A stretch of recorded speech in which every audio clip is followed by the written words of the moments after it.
Hey everybody, welcome back to my channel. It's me, Kim, and today I am eating some Chick-fil-A.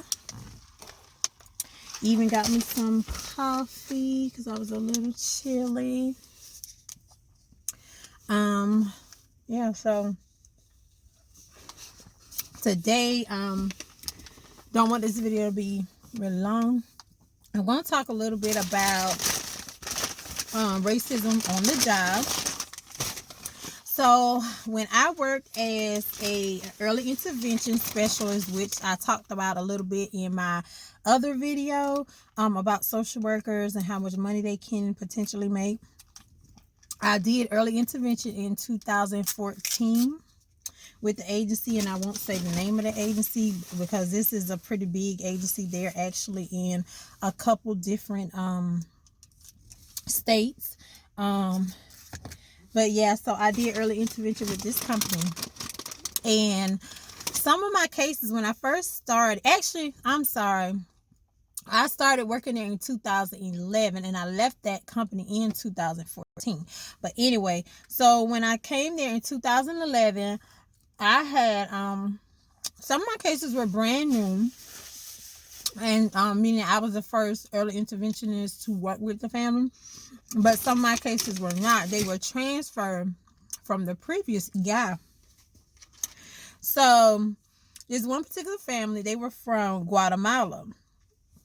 And when I first started working with this family, the little girl who was about 2, almost 3, she was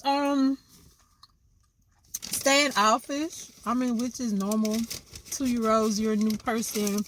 You know, they may be standoffish to you. They have that fear of strangers. So, you know, she was standoffish.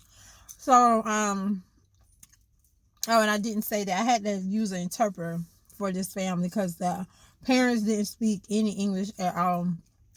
But, so me and the interpreter would go out together and do our sessions. Well, this little girl, it took her a while to kind of warm up to me. But I felt like she was coming around.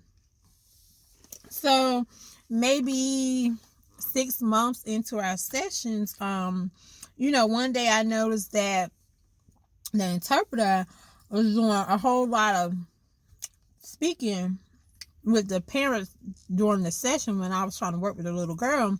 And she wasn't relaying to me what they were saying.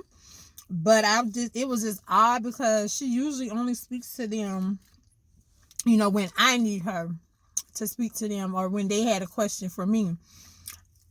She would relay that to me. Well, on this day, they just kept going back and forth, talking, and nobody was saying anything. And, you know, I was curious about what they could be speaking about. Well, after that session, the interpreter spoke to me outside, and she said that the little girl, I'll call her Kelly, is afraid of me. You know, she was afraid of me. And the interpreter said, Mom has been mentioning it for a while, but she didn't want to tell me because, well, the interpreter didn't want to tell me because she didn't want me to feel bad. And I was like, well, she had started because, like I said, she was standoffish when I first met her. But a few months into our sessions, you know, she started opening up to me a little bit more, laughing, playing more. But, you know, I noticed she kind of started to revert back to being standoffish. And I was confused about that, but then I was like, okay, I mean, she's 2, whatever.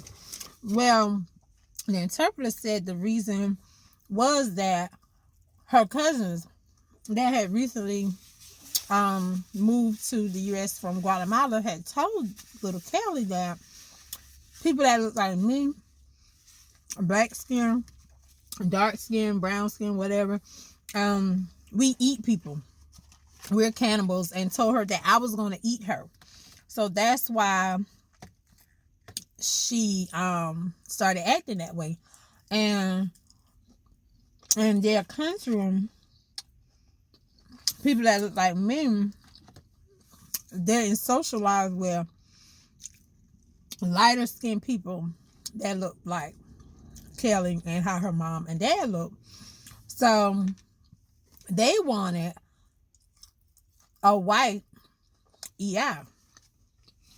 They basically said they didn't want me coming back to their house. They want a white EI. And I was like, wow. So I called my supervisor. And I mean, it kind of hurt my feelings. I never experienced racism like that before. I was kind of shocked as well that another minority group would be the ones to do that or say that.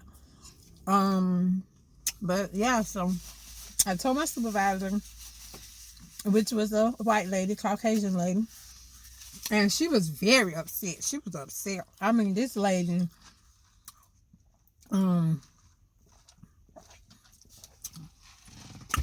did not play with like racism, things like that. She was like, oh no. She was upset. She called that family, and the mom did, with the interpreter on three-way. She called that family. Mom did tell her the same thing that was explained to me by the interpreter, that they didn't want me to come anymore.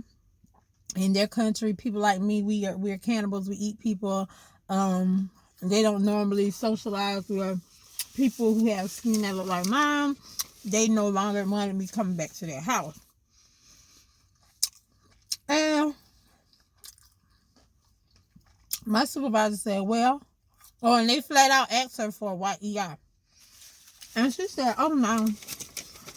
She said, because the families had the right to choose like what service providers and stuff that they would like. But the agencies as well have a right to terminate services. So my supervisor told this mom that her views did not align with the mission and the views of our agency. She told her she was not going to send a white EI because she does not condone racism. And she told her she can go to another agency. And basically that was it. They transferred her to another agency. But that experience really showed me that racism is not there. I mean, I always knew it wasn't, but once you experience it firsthand, I think it really changes your mindset and your outlook. I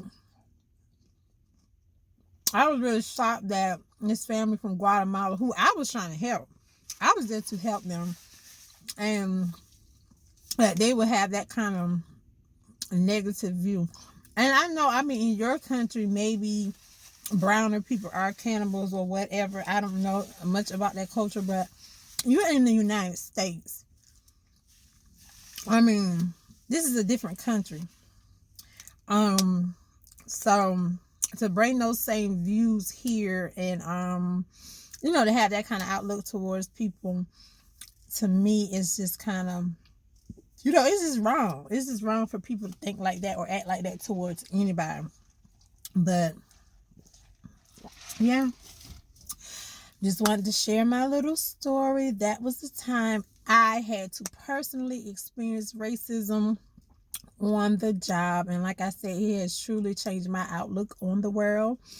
I'm a little more conscious about like when I'm working with certain families. Like, it hasn't changed how I deal with people, but it does make me think about certain situations in a different way. It kind of opens your mind that, hey, this could occur, when I never really thought of anything like that happening to me before.